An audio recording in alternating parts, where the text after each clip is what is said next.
Okay, so we're gonna create a toy train and we're gonna do a little quick animation for the first time. So I just wanna mention that the grid size here is 500 meters and 1000 millimeters, 500 millimeters, and 1000 millimeters equals 1 meter. So two of these boxes here on the grid are a meter, which is about 3 feet. So this actually isn't gonna be the size of a toy, it'll be much larger than that. It doesn't matter right now. I just want you to be aware of that grid size and the size of things.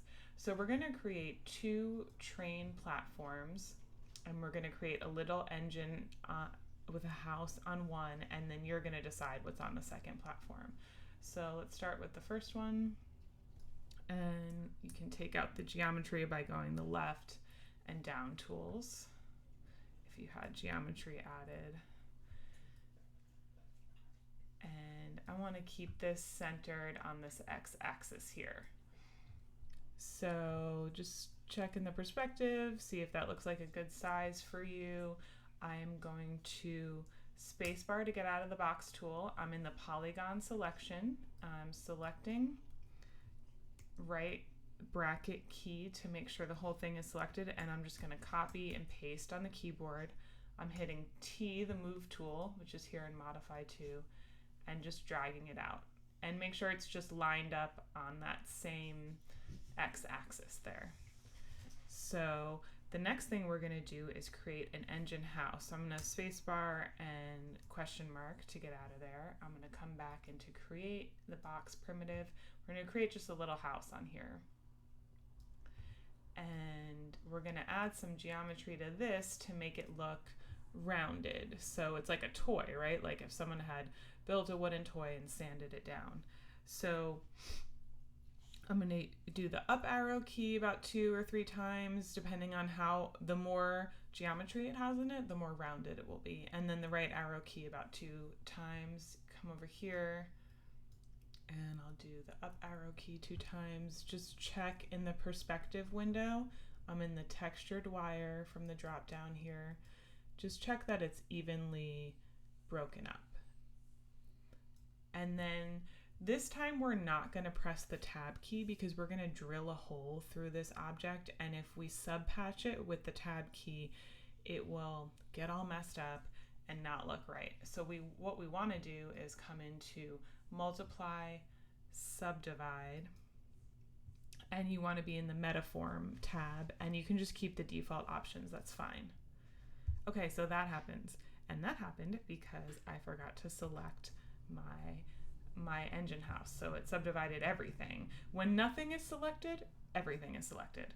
So I'm going to come to the space bar, make sure I'm in the polygon selection, select polygon, press the right bracket key to make sure the whole thing is selected, and then come back into subdivide. Metaform, press OK. Now you could do another subdivide to make it even smoother, but for us right now, this is fine. So now you can see how the edges kind of don't meet up with the platform. So you can come into modify, drag, and you can zoom in, and you can just get these looking great. I'm just clicking and dragging these edge points, and you can take a lot of time. You know, you can flare it out. You can do whatever you want, whatever you think looks good for your design. And obviously I want you to spend more time than I'm spending here. And you can check the perspective and see if it looks good, but just so the edges are kind of meeting the platform in a way that makes sense. If you zoomed in and want to get back out to center, just press A on the keyboard and it'll recenter everything. Okay, so we're going to drill a hole through the window. So make sure you haven't hit the tab key and it's not that subpatch model. You've done the subdivide the way we just did. And we're going to deselect by spacebar, question mark, and then we're going to create a disk. And I'm going to start here in the back window. I'm actually going to zoom in a little more. And I'm just going to draw a disk where I would want the window to be.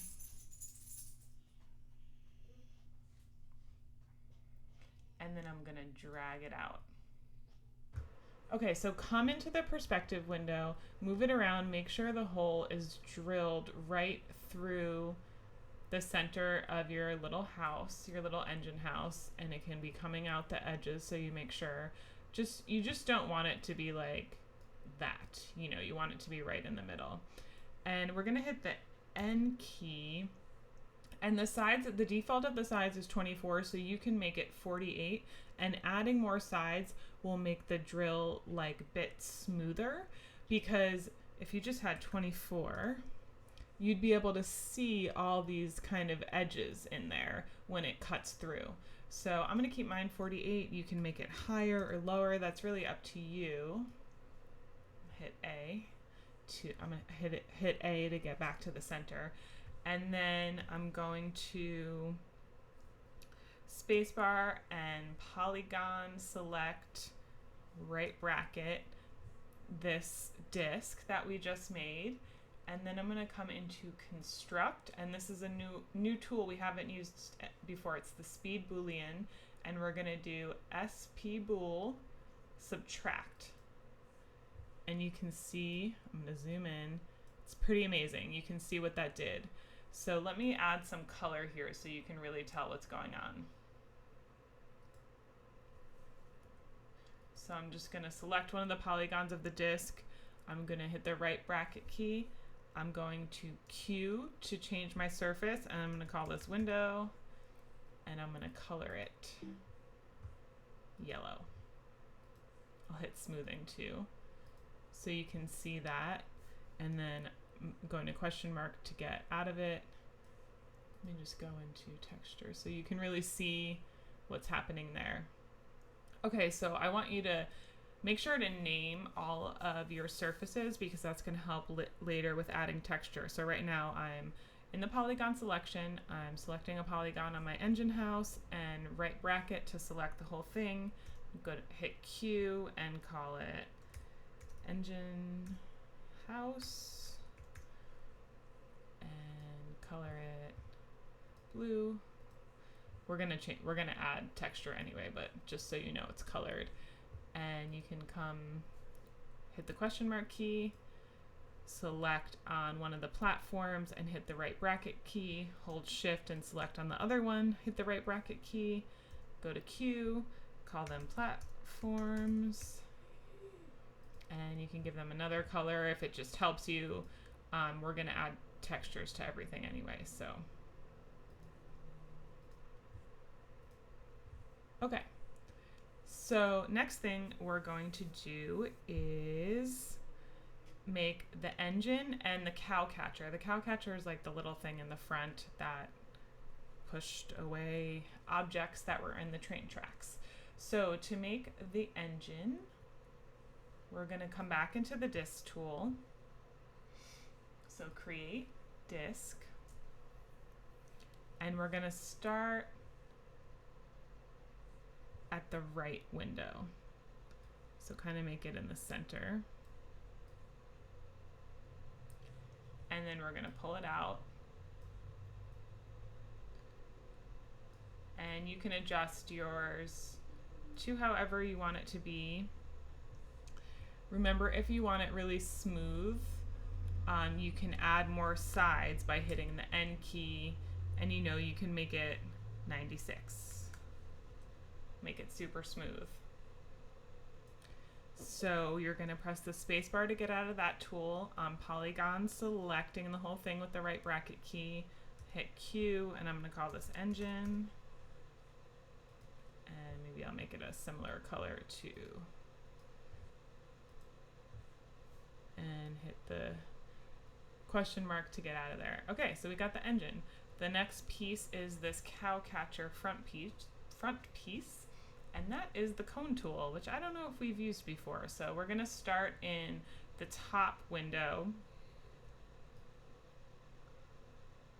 And then you're just going to pull it up here in the back window. And this you can make, you really can make whatever size you want.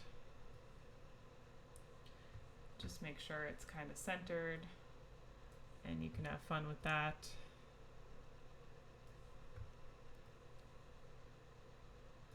Okay, so I'm pressing the spacebar to get out of this tool, selecting this whole object with the polygon selection in right bracket, hitting Q, calling it cow catcher,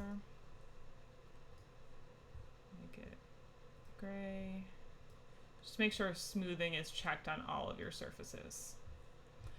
Okay, so now we are going to use a new mirror tool, which is really helpful. And we're going to use that to create the wheel. So we don't have to draw each wheel separately and we can make sure they're all the same. So I'm going to hit spacebar to get out of there.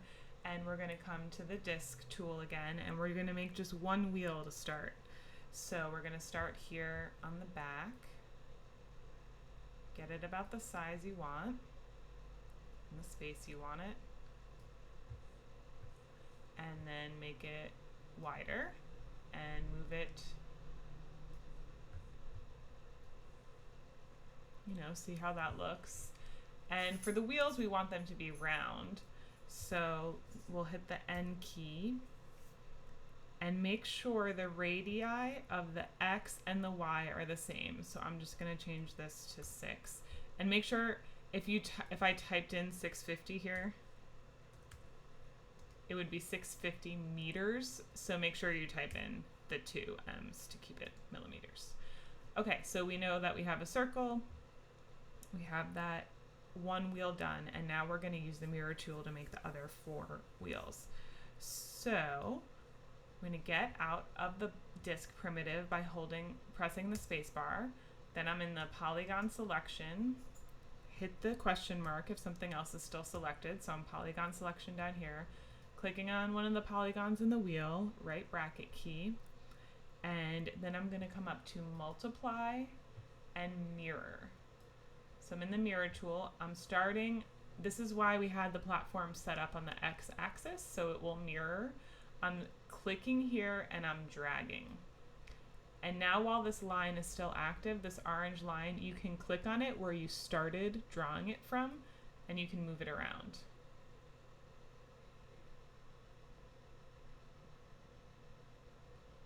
Okay, I think that looks pretty good. So next thing we're gonna do is we're gonna get out of the mirror tool and select the other wheel to mirror that again. So hit the space bar to get out of that tool. We already have one wheel selected. We're in the polygon selection, so I'm gonna hold the shift key, select 1 or 2 polygons on the other wheel you just made, hold the right bracket so that's selected, then come back into the mirror tool, and I'm going to draw a line going this way. And then you start from where you started drawing that line, and you can get that in the right spot. I'm going to zoom out a little bit. And now I want to select all 4. So I'm hitting the space bar, holding the shift key, clicking right bracket key. Now I'm holding the shift key, clicking right bracket key, coming back into the mirror tool and clicking and dragging. And you can see it's pretty much set up looking good. So that's all our wheels. You can see how this could apply to a lot of other things if you had multiples of. Okay, the next thing we're gonna do here, first let's select all the wheels and name them. So I'm gonna hit spacebar, shift, click, right bracket key, shift, click, right bracket key, shift, click, right bracket key, shift, click, right bracket key.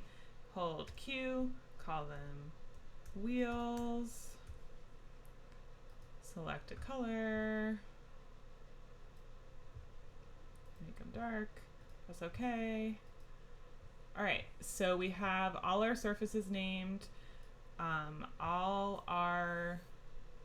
everything created. You're gonna decide what's on the second platform. You can make it really whatever you want. I'm hitting the question mark to deselect.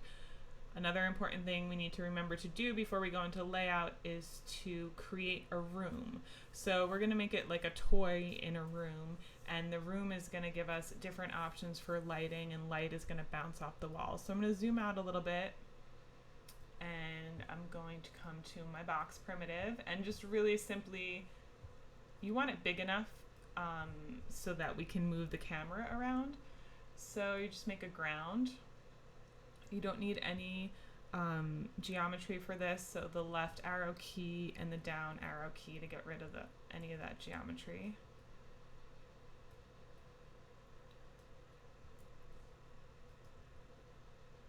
Okay, so you can just center that, and then I hit the space bar.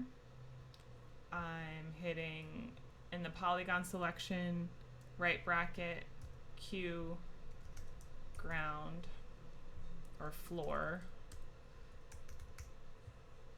You can change the color.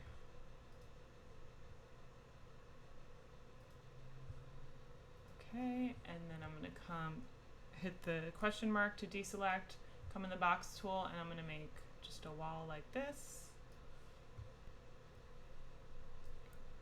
And so we're kind of building it like a movie set would be. You know, movie sets and TV sets don't have all 4 walls. Spacebar, polygon select this whole thing with the right bracket, Q, wall long, and just make it any color. And then I'm coming back into the box primitive.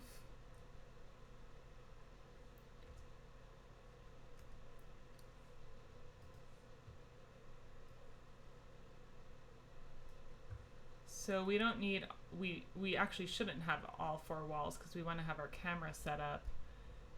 And you can get out of here, select it, and just keep it the same wall color. Okay, so we have a room with 2 walls, a floor, and we have our train in there. Now make sure to save it.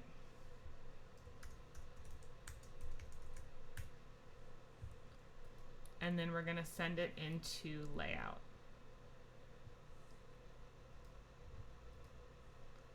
Okay, so we're just going to add textures really quick, and then we're going to do a quick camera animation, which will be our first animation, which is very exciting.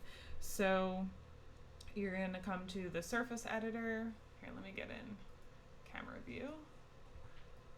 Let me get in cameras. I'm in T move, and I'm getting closer. Move this light out of the way. And you can hit Y to rotate it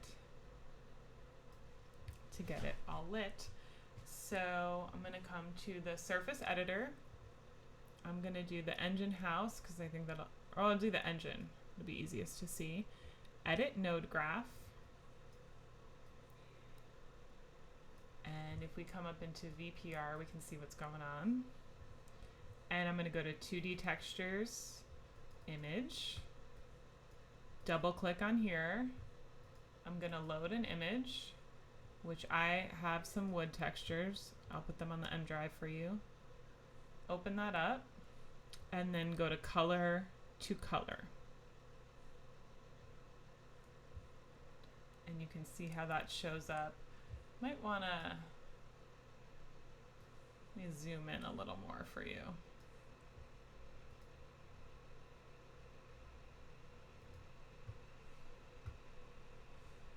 Camera, T to zoom.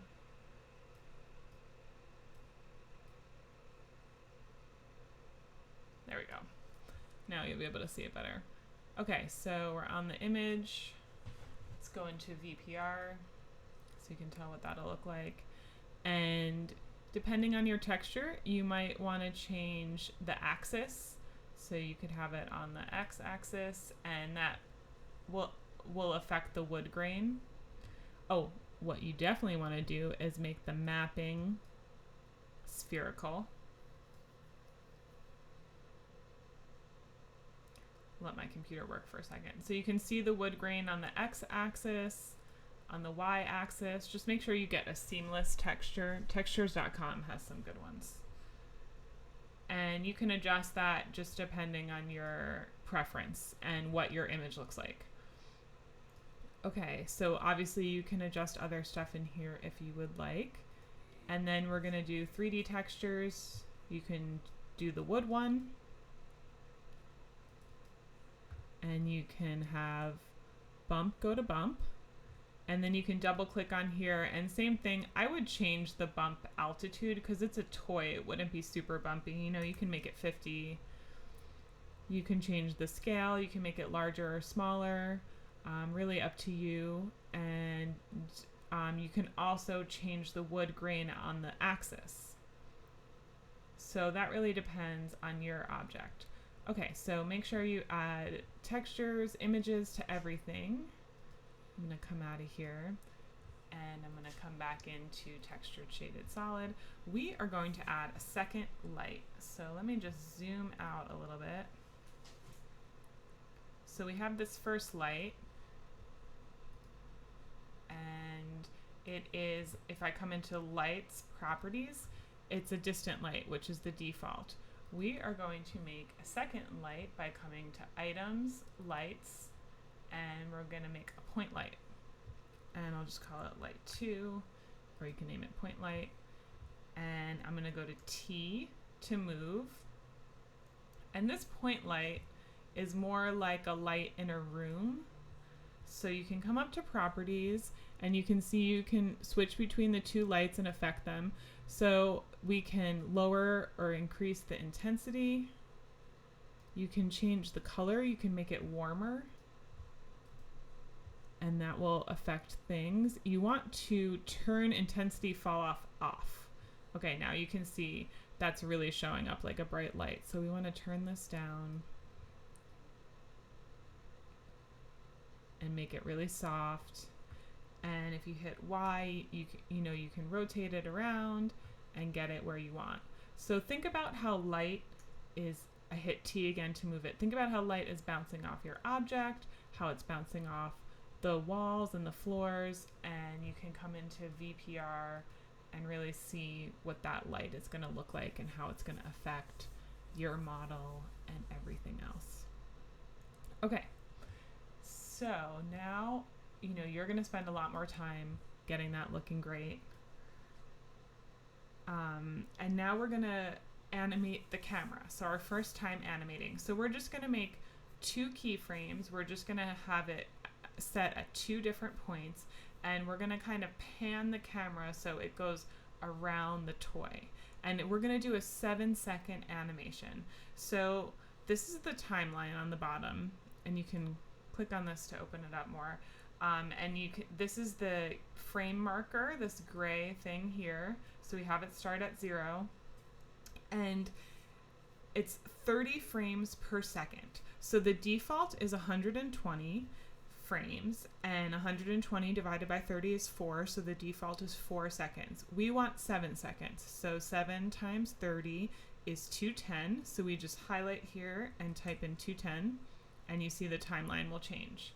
So we're going to start, make sure your frame marker is at 0, because we have this auto key selected, so anytime you move it, it'll automatically make a new keyframe. If this isn't selected, you should have it selected. So come into cameras, you're gonna, modify move and rotate with the T to move, and get the camera set up where you want it to start. I'm gonna go to Y to rotate, T to move, and just spend time getting it nicely set up.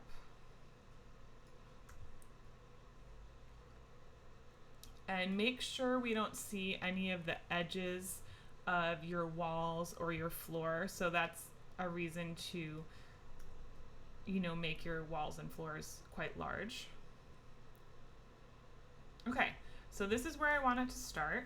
And then I'm going to move this frame marker all the way to the end, and I'm gonna set up my camera where I want it to end. So I kind of want it to pan around the whole thing. I'm gonna hit Y so it rotates around, hit T, go the right way, hit Y. So have it really set up where you want it to end. Okay, so you can come down here and you can press play and see how it looks. And you can make yours a lot more interesting than mine. You're obviously going to have textures and stuff. I'm going to hit pause. Another way to check is to come up to the top view, and you can see the line that your camera goes on. So you can kind of see what's happening with your camera. Okay, so that's it. And what we're gonna do for rendering, this is gonna take a long time. It's a lot longer than rendering the scene. So you can come into your GI options and uncheck enable GI if you're getting those like flickery speckle things, but that actually might make the rendering take longer. So you can render frame, and it's going to show you the elapsed time here. So that's going to tell you how long it's going to take per frame. Remember, we have 210 frames, so you're going to multiply that. It's going to take hours, basically. So you can render overnight in the computer lab with the M drive, and you should always be rendering to your M drive, or at home to your hard drive or desktop. And so you can put a note on your computer to render overnight.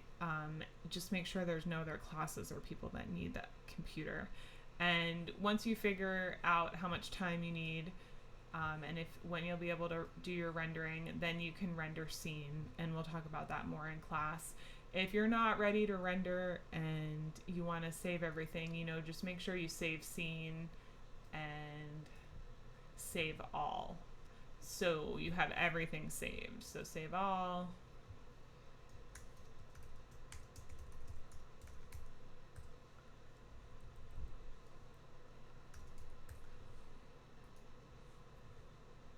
So everything, all your textures, everything will get saved. So you don't lose anything.